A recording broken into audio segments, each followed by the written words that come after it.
बीच में कुछ ऐसे भी लोग हैं हमारे जो लड़ रहे हैं, अपने ही लोग हैं, लेकिन वो सरकार नहीं बना रहे। और जब तक आप सरकार नहीं बनाएंगे तब तक आपके हालात नहीं बदल पाएंगे।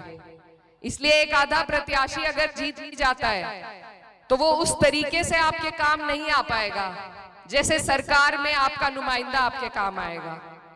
तो इसलिए इन सब बातों को देखिए, मजहब की बात अपनी होती है, अपनी पर्सनल मजहब की बात होती है। अगर मंच पर खड़े होकर कोई मजहब की बात कर रहा है, कोई धर्म गुरु अगर राजनीति की बात कर रहा है और कोई राजनेता अगर धर्म की बात कर रहा है, दोनों ही हमारी नजर में गलत है।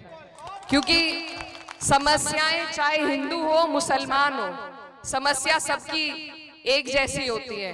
सभी की रोटी कपड़ा मकान बिजली पानी स्कूल हॉस्पिटल, ये समस्या हिंदू भाइयों की भी है मुसलमानों की भी है। इन पर से हमारा ध्यान हटाने के लिए हमें आपस में लड़ाया जाता है।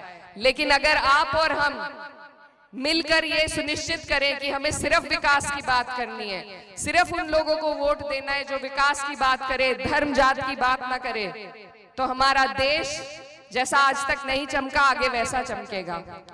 याद कीजिए, जब हमारे ऊपर अंग्रेजों का राज था, वो हमारे ऊपर लंबे वक्त तक राज करते रहे, लेकिन जब इस देश के हिंदू मुसलमान भाई एक साथ आए, उसी के बाद वो यहां से भागने पर मजबूर हुए। तो हमें अपने मोहब्बत की, अपनी एकता को समझना होगा, अपनी एकता की ताकत को समझना होगा। तभी हम इन नेताओं को भी मजबूर कर पाएंगे कि वो हमारे लिए काम करें, रोजगार दें, हमारे बच्चों के मुस्तकबिल के लिए काम करें। नहीं तो ये इसी तरह आपस में आपको हमें लड़ाकर खुद कुछ नहीं करेंगे। आप पूरे देश का हाल देख रहे हैं, जहां भाजपा दिक्कत में आती है वहां हिंदू मुस्लिम चला देती है।